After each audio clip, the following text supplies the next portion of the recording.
Bismillahirrahmanirrahim. Assalamualaikum warahmatullahi wabarakatuh. Bertemu lagi dengan saya, Suci Mayangsari. Kali ini kita masih berhubungan dengan graf. Nah, pertanyaannya, graf apakah ini? Kenapa pada graf ini terdapat tanda panah dan memiliki perbedaan dengan graf-graf yang lainnya, di mana graf yang lainnya tidak memiliki tanda panah? Nah, jom kita cari tahu graf apakah ini. Nah, untuk mengetahui graf apakah ini, nah, coba kita perhatikan pada gambar ini. Pada gambar ini terdapat sisi yang memiliki panah atau yang memiliki arah. Nah, ternyata ini adalah graf berarah. Nah, apa itu graf berarah? Nah, definisi dari graf berarah itu ialah graf yang memiliki arah atau yang memiliki tanda panah, yaitu dari simpul A ke simpul B atau dari simpul satu ke simpul yang lainnya terdapat hubungan atau penghubung yang berupa sisi, di mana ujung sisinya terdapat panah atau terdapat arah. Nah, itulah yang dikatakan sebagai graf berarah. Nah, setelah mengetahui dari gambar ini dan definisinya bahwa gambar ini merupakan gambar graf berarah, maka selanjutnya kita akan mencari tahu bagaimana caranya untuk menerapkan metrik pada graf ini. Oke, perhatikan baik-baik ya, semoga dapat dimengerti. Untuk membuat metrik dari graf berarah ini, kita harus membuat format dari metrik itu terlebih dahulu, di mana untuk membuat format dari metrik ini kita harus melihat pada jumlah dari simpulnya terlebih dahulu, di mana pada gambar ini terdapat 5 buah simpul, yaitu simpul A, simpul B, simpul C, simpul D, dan simpul E. Maka kita buat terlebih dahulu simpul A, simpul B, simpul C, simpul D, dan simpul E. Kemudian dengan simpul-simpul yang sama kita arahkan menurun A, B, C, D, dan E. Kemudian kita buat menggunakan kurung siku.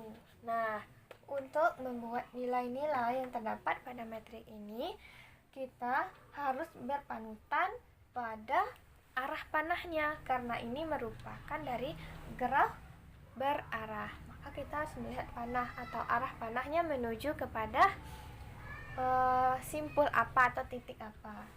Nah, setelah kita membuat format dari metrik ini, langkah selanjutnya ialah kita harus menentukan nilainya. Dan nilai-nilai ini kita dapatkan dari gambar metrik yang telah kita ketahui, yaitu pada gambar ini.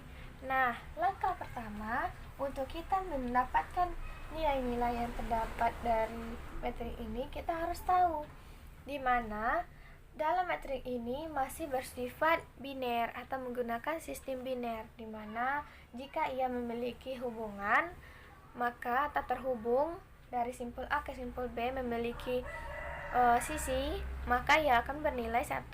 Tetapi jika ia tidak memiliki sisi atau tidak terhubung, maka ia akan bernilai 0. Nah, tetapi di sini karena ini memiliki arah panah, maka nilai tersebut akan berbeda. Maksudnya berbeda artian ia memiliki sisi. Contohnya, antara A dengan B, ia memiliki sisi dan ia terhubung. Hanya saja nilainya tidak sama, A ke B nilai 1, B ke A bernilai 1, tidak. Kenapa?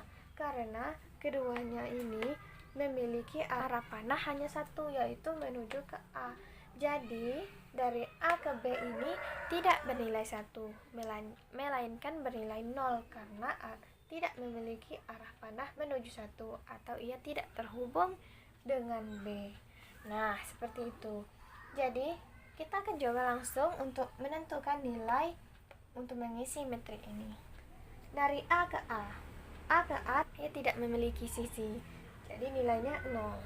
Dari A ke B seperti yang telah kita jelaskan tadi, nilainya adalah 0. Kenapa? Karena arah panahnya mengarah ke A, bukan mengarah ke B. Tidak ada panah yang menuju B, maka bernilai 0. Kemudian A ke C, A ke C, sama halnya dengan A ke B. Ia juga tidak memiliki arah panah menuju C, maka A ke C ini bernilai 0.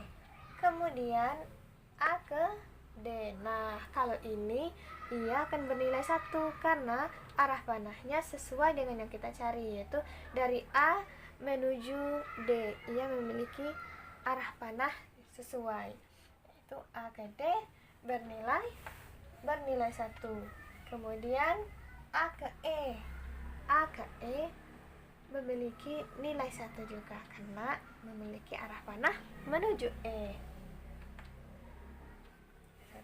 Nah, langkah selanjutnya yaitu pada simpul B. Simpul B, kita perhatikan arah panah yang menuju keluar dari simpul B yaitu simpul A dan simpul C.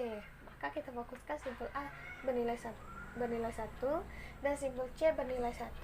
Selain dari simpul A, kita tulis 0. Kenapa?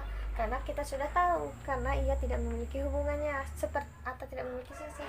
Contohnya saja B ke E, ia tidak memiliki sisi. Kemudian B ke C, B ke D juga tidak memiliki sisi.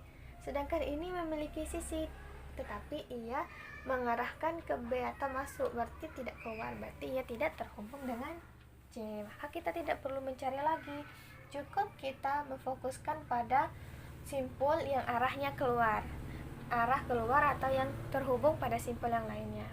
Kemudian untuk menentukan simpul C lagi, kita fokuskan dengan cara yang sama untuk menentukan A dengan B tadi. Untuk simpul C kita perhatikan yang mengarahkan keluar yaitu ke simpul B, maka simpul B bernilai 1. Kemudian ke A, ia juga mengarahkan A, berarti bernilai 1. Kemudian ke D bernilai 1. Nah, untuk yang ke C tentu ya akan bernilai 0, ya, hanya pada dirinya sendiri. Kemudian C ke E juga bernilai 0. Kenapa? Karena ia tidak memiliki sisi hubung atau tidak memiliki sisi. Dan kalaupun ia memiliki sisi, kita juga harus memperhatikannya, apakah arah panahnya mengarahkan ke E atau tidak. Nah, selanjutnya yaitu pada simpul D.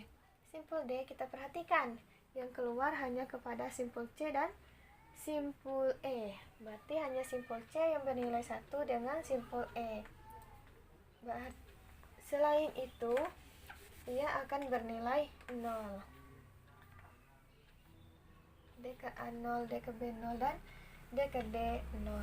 Nah, langkah selanjutnya yang terakhir yaitu menentukan yang E, simpul E. Simpul E yang mengarah keluar hanya 1, yaitu kepada simpul D.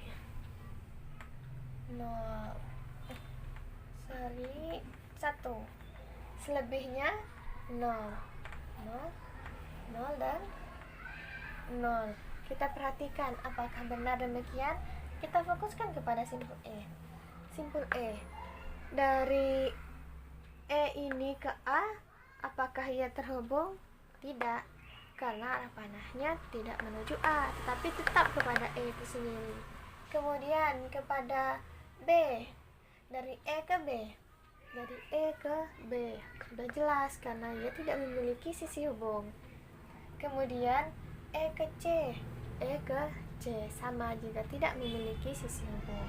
Selanjutnya ke E ke E sudah jelas, itu bernilai 0 karena ia hanya kepada dirinya sendiri, E ke E, jadi nilainya tetap 0.